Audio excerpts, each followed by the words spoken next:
उधर दिव्या इधर से उधर होते जा रही थी। वह अपने पेट पर हाथ रख लेती है, फिर अचानक ही चिल्ला उठती है। आदित्य दिव्या की चीख से उठकर घबराते हुए दिव्या को पूछता है, वाइफी क्या हुआ वाइफी? दिव्या के चेहरे पर अब दर्द उभरने लगता है। वह दर्द भरी आवाज़ में कहती है, मिस्टर हस्बैंड, हमें बहुत दर्द हो रहा है। इतना बोलते ही वह जोर से चीखती है। आदित्य घबरा जाता है। आदित्य दिव्या के चेहरे को सहलाते हुए, वाइफी प्लीज़ खुद को संभालो। दिव्या फिर एक बार दर्द से चिल्लाती है, फिर कहती है, हमें लगता है लेबर पेन है। इतना बोलते ही फिर से चीखती है। आदित्य जल्दी से दिव्या को गोद में उठाता है और फिर वह कमरे से बाहर की ओर निकलकर चला जाता है। वह दिव्या को कार में बैठाकर ब्लूटूथ पर टैप करके कहता है, सब कुछ रेडी करके रखो। आदित्य कार में बैठकर बहुत ही स्पीड से कार को बढ़ा देता है। दिव्या दर्द से अपने हाथ को पेट में रखे हुए चेहरे को इधर उधर घुमाए ही जा रही थी। आदित्य ड्राइव करते हुए, प्लीज़ वाइफी कुछ देर और बर्दाश्त कर लो, हम पहुंचने ही वाले हैं हॉस्पिटल में। दिव्या को स्ट्रेचर पर लेकर जाया जा रहा था। आदित्य ने कसकर दिव्या का हाथ पकड़कर रखा हुआ था। दिव्या के चेहरे पर असहाय दर्द दिख रहा था। लेबर रूम में पहुंचते ही नर्स आदित्य को रुकने के लिए कहती है। आदित्य सर नज़रों से नर्स को देखता है तो नर्स डर से पीछे हो जाती है। नर्स नई नहीं थी, इस वजह से उसे बिल्कुल पता नहीं था कि यह सिंघानिया का ही हॉस्पिटल है। डॉक्टर आकर आदित्य को साथ चलने के लिए कहते हैं। दिव्या को बेड पर ले जाया जाता है। आदित्य दिव्या के पास जमीन पर घुटनों के बल बैठकर कसकर उसके हाथों को पकड़ लेता है। डॉक्टर दिव्या को पुश करने के लिए कहती हैं। दिव्या पूरी कोशिश कर रही थी। आदित्य बस दिव्या के दर्द भरे चेहरे को ही देख रहा था। डॉक्टर फिर से बोलती हैं, प्लीज़ मैम कोशिश कीजिए। दिव्या कसकर आंखें बंद करके कोशिश करती है। दिव्या की एक चीख के साथ बच्चे के रोने की आवाज़ आती है। आदित्य एक राहत की सांस लेता है। कुछ ही पल में दिव्या दर्द से फिर से चिल्ला उठती है। दिव्या कोशिश कर ही रही थी कि अचानक से वह खुद को ढीला छोड़ रोते हुए कहती है, मिस्टर हस्बैंड, मुझसे अब बिल्कुल भी नहीं हो पा रहा है। आदित्य अब दिव्या को हौसला देते हुए कहता है, नहीं वाइफी, तुम ऐसे हार नहीं मान सकती, प्लीज़ कोशिश करो। वहीं लेबर रूम के बाहर पूरा का पूरा सिंघानिया परिवार आ चुका था।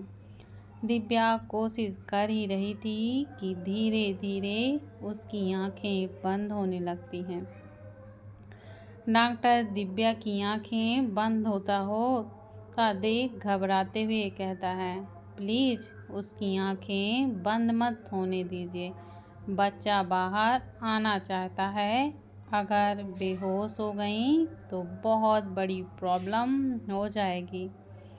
आदित्य घबराहट में दिव्या के गालों को थपथपाते हुए आवाज़ देखता है, वाइफी प्लीज़ आंखें मत बंद करना, तुम्हें कोशिश करनी ही होगी। हमारा बेबी बाहर आना चाहता है, प्लीज़ वाइफी कोशिश करो ना। आदित्य के बोलने का भी दिव्या पर कोई भी असर नहीं पड़ता है। उसकी आंखें बंद हो जाती हैं। वह शायद इस दर्द को नहीं सह पा रही थी। डॉक्टर दिव्या को चेक करने लगती हैं। अचानक ही वह कहती हैं, ओ माय गॉड, इनकी तो सांसें ही धीमी हो रही हैं। यह सुनते ही आदित्य के चेहरे पर दिव्या को खोने का डर बैठ जाता है। पहला बच्चा लड़का हुआ था जो अब बिल्कुल शांत से झूले पर था। वहीं डॉक्टर को जब होश आता है कि उसने क्या और किसके सामने कहा है तो वह डर से कांपने लगती है। वहीं आदित्य दिव्या के गालों को थपथपाते हुए जोरों से आवाज़ें दे रहा था। इस वक्त उसकी आंखें नम और घबराहट से एकदम भरी हुई थी। दिव्या कोई भी रिस्पॉन्स नहीं दे रही थी। आगे क्या होगा ये सोचकर सब डॉक्टर डर रहे थे। आदित्य दिव्या को हाथ को रब करते हुए, वाइफी प्लीज अपनी आंखें खोलो। तुम ऐसी आंखें कैसे बंद कर सकती हो? क्या तुम्हें हमारे बेबी को नहीं देखना है? प्लीज वाइफी अपनी आंखें खोलो। तुमने कहा था ना कि तुम बेबी होने के बाद हम सब कंप्लीट फैमिली बन जाएंगे, खुशी से रहेंगे। आदित्य बोले ही जा रहा था कि अचानक झूले पर लेटा बच्चा रोने लगता है। ऐसा लग रहा था जैसे वह भी दिव्या को उठाने की कोशिश कर रहा हो। वक्त के साथ बच्चे की रोने की आवाज़ एकदम तेज होने लगती है। अचानक से दिव्या तेज सांस लेते हुए उठ जाती है। यह देख आदित्य दिव्या के आंखों में देखते हुए कहता है, वाइफी मेरे लिए, हमारे बच्चे के लिए प्लीज हार मत मानो। दिव्या की आंखों से लगातार आंसू बहे जा रहे थे। वह अचानक जोर से चिल्ला उठती है। उसी के साथ एक बच्चे की रोने की आवाज़ आती है। आदित्य झट से दिव्या को गले लगा लेता है। इस बार एक लड़की बची हुई थी। दोनों को कपड़े में लपेटा एक जगह पर लेटा दिया जाता है। दोनों बिल्कुल चुप थे। दिव्या आदित्य के पीठ पर हाथ रखकर कहती है, मैं बिल्कुल ठीक हूँ मिस्टर हस्बैंड। आदित्य के आंसू दिव्या के कंधे पर गिर जाते हैं। वह कहता है, तुमने तो मुझे डरा ही दिया था वाइफी। अगर तुम्हें कुछ हो जाता तो मैं तो पागल ही हो जाता। दिव्या की सांसें कम होता देख आदित्य तो सच में बहुत ही ज़्यादा डर गया था। दिव्या आदित्य के पीठ को सहलाते हुए कहती है, मैंने आपसे कहा था ना, आपके होते हुए मुझे कुछ भी नहीं हो सकता। बहुत देर तक दोनों गले लगे रहते हैं। डॉक्टर जा चुके थे। दोनों को ऐसे गले लगाए देखकर सब मुस्कुरा देते हैं। वहीं अनुज कहता है, थोड़ा अपने बच्चों पर भी ध्यान दीजिए। यह सुनते ही आदित्य अपने आंसुओं को पोंछते हुए दिव्या से अलग होकर खड़ा होकर सीधे बाहर की ओर चला जाता है। उसे ऐसा देख सबको अजीब लगता है। वहीं अनुज जल्दी से आगे बढ़कर बच्चे को छूने वाला ही होता है कि तरुणा देवी उसके हाथ को झटकते हुए कहते हैं, ये मेरे परपोता और पोती हैं, इसलिए पहले मैं ही इन्हें गोद में लूँगी। अनुज बुरा सा मुंह बना लेता है, जिसे देखकर सब हंस देते हैं। तरुणा देवी दोनों बच्चों को अपने गोद में लिए दिव्या के पास ही बैठ जाती हैं और कहती हैं, आज आपने हमें बहुत ही बड़ी खुशी दी है दिव्या। दिव्या मुस्कुरा देती है। अर्जुन बच्चे को देखकर कहता है, लड़का बच्चा तो बिल्कुल आदि की तरह ही दिख रहा है। यह सुनकर सब उसे देखते हैं। दिव्या भी उसे देखने लगती है। सच में ही बच्चा बिल्कुल आदित्य की तरह ही दिख रहा था। दिव्या लड़के बच्चे को लेकर उसके माथे को चूम लेती है। सभी एक एक करके बच्चे को गोद में लेते हैं। ज्येष्ठा लड़के बच्चे को जैसे ही उठाती है कि उसके पेट में दर्द होने लगता है। ज्येष्ठा के मुंह से आह निकल जाती है। सभी ज्येष्ठा को देखते हैं। ध्रुव बच्चे को अपने गोद में लेकर ज्येष्ठा को संभालते हुए कहता है, क्या हुआ बेबी? ज्येष्ठा पेट को पकड़ते हुए कहती है, पता नहीं, अचानक से बहुत तेज दर्द हो रहा है। इतना कहते ही उसकी चीख निकल जाती है। प्रीत आगे बढ़ के बच्चे को ध्रुव के गोद से ले लेती है। ध्रुव ज्येष्ठा को गोद में उठाकर उसी कमरे के दूसरे बेड पर लेटा देता है। डॉक्टर को बुलाया जाता है तो ज्येष्ठा को चेक करते ही वह कहते हैं, इनकी डिलीवरी होने वाली है। कहते ही डॉक्टर रूम रेडी करने के लिए कहते हैं, पर ध्रुव मना कर देता है। सब बाहर निकल जाते हैं। ध्रुव ज्येष्ठा के हाथ को कसकर पकड़ा हुआ था। ज्येष्ठा ध्रुव को देखकर कहती है, ध्रुव तुम चैलेंज हारने वाले हो। देखना हमारा बेबी बॉय ही होगा। यह सुनकर ध्रुव के हाथ साथ डॉक्टर भी हैरानी से ज्येष्ठा को देखते हैं। ज्येष्ठा आई बिक करके मुंह में हाथ रखकर जोर से प्रेस करती है। सारे डॉक्टर बच्चे को देखकर ज्येष्ठा को देखते हैं। ज्येष्ठा के आंखों के साइड से आंसू बह जाते हैं, पर वह मुस्कुरा रही थी। ध्रुव अपने बच्चे को गोद में लिए थोड़ा हैरानी से देखता है। बच्चा बहुत ही जोर जोर से रो रहा था। ज्येष्ठा अपने हाथों को फैलाए जल्दी से कहती है, माय बॉय कम। ध्रुव ज्येष्ठा के गोद में बच्चे को देता है। ज्येष्ठा के गोद में जाते ही बच्चा बिल्कुल चुप हो जाता है।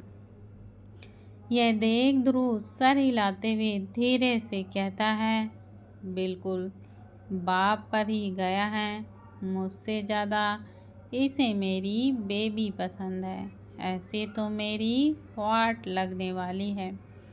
अगर इसने मुझसे मेरी बीबी को छीन लिया तो। इतना बोलते ही वह अपने बच्चे को घूर कर देखने लगता है, जो अब बिल्कुल चुप था। वहीं ज्येष्ठा उसके पूरे चेहरे को चूम रही थी। दिव्या और ज्येष्ठा के बीच के पर्दे को हटाया जाता है। बच्चा दिव्या की गोद में शांत सा था। फिर एक बार समंदर आते हैं। ध्रुव का बच्चा अब भी दिव्या के गोद में था। विकासा के गोद पर दिव्या की बच्ची अचानक से रोने लगती है। यह देखकर दिव्या थोड़ी सी घबरा सी जाती है। विकासा दिव्या के गोद पर बच्ची को देती हैं। वह अब भी रो ही रही थी। ध्रुव अपने बच्चे को उठाता है तो दिव्या की बच्ची शांत सी हो जाती है और ध्रुव का बच्चा रोने लगता है। ज्येष्ठा के गोद में भी वह शांत नहीं होता है।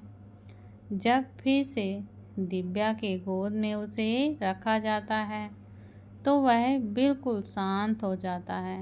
वहीं दिव्या की बच्ची रो देती है। ऐसा लग रहा था जैसे दोनों दिव्या के गोद में ही रहने के लिए लड़ाई कर रहे हों। दिव्या की बच्ची ध्रुव के बच्चे के गोद में आते ही रोने लगती है। वहीं ध्रुव का बच्चा बस दिव्या के गोद में रहना चाहता था। दिव्या का लड़का बच्चा अर्जुन के गोद में बिल्कुल शांत था। दोनों बच्चों की शैतानियाँ देख सब हैरानी से उन्हें देखते हैं। तो वहीं ज्येष्ठा हंसते हुए कहती है, ये दोनों तो अभी से ही झगड़ रहे हैं। दिव्या तुम ही संभालो दोनों को। दिव्या लाचारी से बस दोनों को देखती है, जिसमें ध्रुव का बच्चा बिल्कुल शांत था और दिव्या की बच्ची रो रही थी। ज्येष्ठा दिव्या के बच्चे को गोद में लेकर कहती है, मेरा तो ये सबसे प्यारा बच्चा है जो बिल्कुल शांत है, माई साइलेंट बॉय। इधर दिव्या अपनी बच्ची के माथे पर चूम कर कहती है, मेरा बच्चा ऐसा नहीं रोते और ये आपका भाई है, ऐसे नहीं लड़ते, चलिए चुप हो जाइए। दिव्या के इतना बोलते ही आंसू भरी आंखों से बच्ची दिव्या को देखती है। इस पर दिव्या फिर एक बार अपनी बच्ची के माथे को चूम लेती है। इधर आदित्य हॉस्पिटल के गार्डन एरिया में बेंच पर बैठा हुआ था।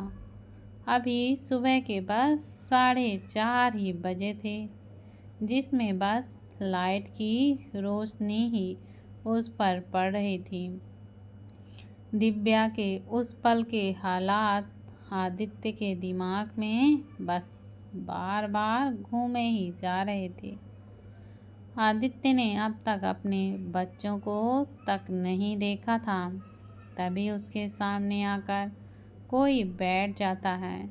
आदित्य सर उठाकर देखता है तो यह पृथ्वी जी थे। आदित्य झट से पृथ्वी जी के गले लग जाता है। पृथ्वी आदित्य के पीठ को सहलाते हुए कहता है, दिव्या बिल्कुल ठीक है आदि, आपको पता है बच्चे को गोद में लेकर वह बस आपको ढूंढ रही है। उसके चेहरे पर तो है, लेकिन पूरी है आपके बिना। उसकी खुशी कभी पूरी हो ही नहीं सकती। आदित्य पृथ्वी जी की ओर कसकर गले लग जाता है। पृथ्वी आदित्य के पीठ को सहलाते हुए, हमारी डॉक्टर से बात हुई है, दिव्या की हालत भी बिल्कुल ठीक हो गई थी। उन्होंने बताया है हमें। आपको पता है, जब आपका जन्म हुआ था विकासा जी की सांसें भी बिल्कुल दिव्या की तरह ही धीमी हो रही थीं। एक पल के लिए मैं बहुत ही डर गया था, लेकिन खुद को संभाले मैंने उसे हिम्मत दी थी। दिव्या को इस वक्त आपकी ज़रूरत है आदि। इतना बोलते हुए पृथ्वी आदित्य को खुद से अलग करते हैं और हॉस्पिटल की ओर देखने लगते हैं। आदित्य भी उस ओर देखता है, फिर उठकर हॉस्पिटल के अंदर चला जाता है। पृथ्वी वहीं ही बैठा रहता है कि तभी उस कुछ लोगों की परछाई दिखती है। परछाइयों को देख पृथ्वी अजीब तरह से मुस्कुराने लगता है। कुछ सिंघानिया परिवार सिंघानिया विला के लिए जा चुके थे और कुछ कमरे के बाहर ही बैठे हुए थे। आदित्य कमरे के अंदर जाता है, जहां दिव्या दोनों बच्चों को गोदे में लिए बस उनसे ही बातें कर रही थी। वहीं ध्रुव स्टूल पर बैठा ज्येष्ठा के पास बैठा था। आदित्य कदम बढ़ाते हुए दिव्या के पास जाने लगता है। तभी दिव्या की नज़र उस पर पड़ती है।